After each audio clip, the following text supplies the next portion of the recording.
यसुम सी नासरी के अजीम और जलाली नाम में मैं आप सबकी खिदमत में सलाम अर्ज करता हूँ।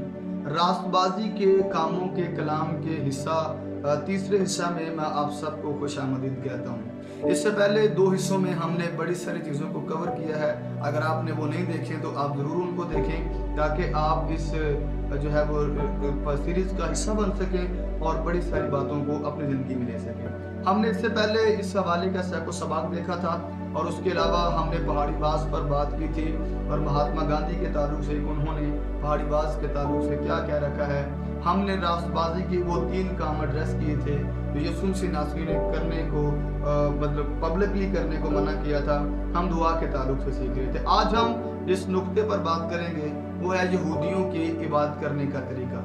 यहूदियों में इबादत खाना जो था या सबसे मशहूर या बड़ी जो मौजूद थी उनके लिए वो ये था कि वो एक बाइबल मुकद्दस के मुताबिक हैकल थी और हैकल के अंदर जाकर वो इबादत को किया करते थे और इबादत को प्रिटेंड करते थे और उनके लिए इबादत के बड़े सारे जो थे वो वाक़यात मशहूर थे और वो 7 ईदें मनाते थे जिन पर 3 ईदों पर यरूशलेम आकर इबादत करने का हुक्म दिया गया था और वो इबादत करने के लिए 3 ईदों पर यरूशलेम आते थे, ईद फसा पर, ईद क़याम पर और ईद पेंतीकोस्त पर। बाकी 4 ईदें वो कहीं भी मना सकते हैं।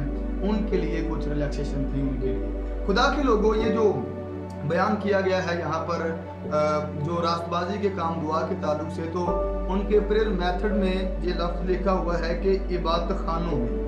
इबादत खाने से मुराद ये है कि जहाँ यहूदी 10 खानदान होते थे वहाँ एक इबादत खाना बना दिया जाता था जहाँ लोग जाकर दुआ करते थे। तो लोग वहाँ पर जाकर दुआ करना पसंद करते थे या बाज़ारों में। इनके यहाँ अजान का दस्तूर था। अगर आपने अजान नहीं उनकी देखी या सुनी तो आप कॉलिंग प्रेयर ऑफ जूस के नाम से जब रिसर्च करेंगे तो आपको समझ आ जाएगी कि वो किस तरह से कॉल करते हैं प्रेयर के लिए ताकि वो लोग आएँ। और जो इस्तिस्ना की किताब के 6ठे बाब की 6ठी आयत में कुछ बातें लिखी हुई हैं वो अजान का हिस्सा होती थी और इसे शमा बोला जाता था और उसके बाद अजान दी जाती थी। फिर इनके लिए ज़रूरी था बावजू होना, वजू के बगैर ये नमाज नहीं पढ़ते थे।